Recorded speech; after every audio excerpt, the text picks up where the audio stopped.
इस स्टोरी का नाम है भालू राज। अगर आप ये स्टोरी देखना चाहते हैं तो लाइक और सब्सक्राइब कीजिए। एक दफ़ा का जिक्र है कि एक बहुत खूबसूरत और बड़ा जंगल था जिसका एक हिस्सा बहुत हरियाल था। वहाँ फलों के बहुत दरख्त थे। जंगल के इस हिस्से में बहुत से बंदर रहते थे। वो बहुत खुश थे और अपने घर वालों के साथ बहुत अच्छी ज़िंदगी गुजार रहे थे। लेकिन एक दिन उन पर भालुओं ने हमला कर दिया और बंदरों को मार मार कर जंगल से निकाल दिया और खुद उस पर कब्जा कर लिया और सारे फल और खाना खाने लगे। बंदर बेचारे अपने घर से निकलकर बहुत उदास हुए और फिर आवारा हो गए। उनका यह हाल देखकर एक बूढ़ा बंदर बहुत उदास होता।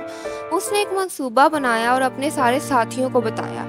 ये मंसूबा सुनकर सब बहुत खुश हुए और उन्होंने उस पर अमल करना शुरू कर दिया। मंसूबे के मुताबिक उन्होंने बूढ़े बंदर को जख्मी करके भालुओं के इलाके में छोड़ दिया।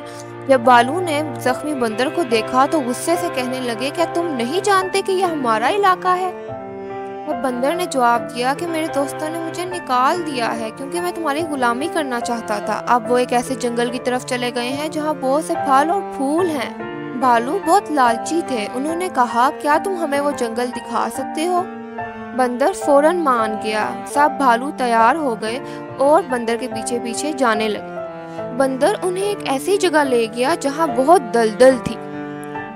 बंदर हल्का फुल्का जानवर छलांगे लगाता हुआ दलदल के ऊपर से गुजर गया, लेकिन भालू बहुत भारी थे। वो दलदल के अंदर उतरे और अंदर ही अंदर जाते रहे। बंदर ने फौरन अपने दोस्तों को जाकर इत्तला दी कि सारे भालू मर चुके हैं। यूं सारे बंदरों को अपना घर वापस मिल गया और वो हंसी खुशी अपने घर में रहने लगे।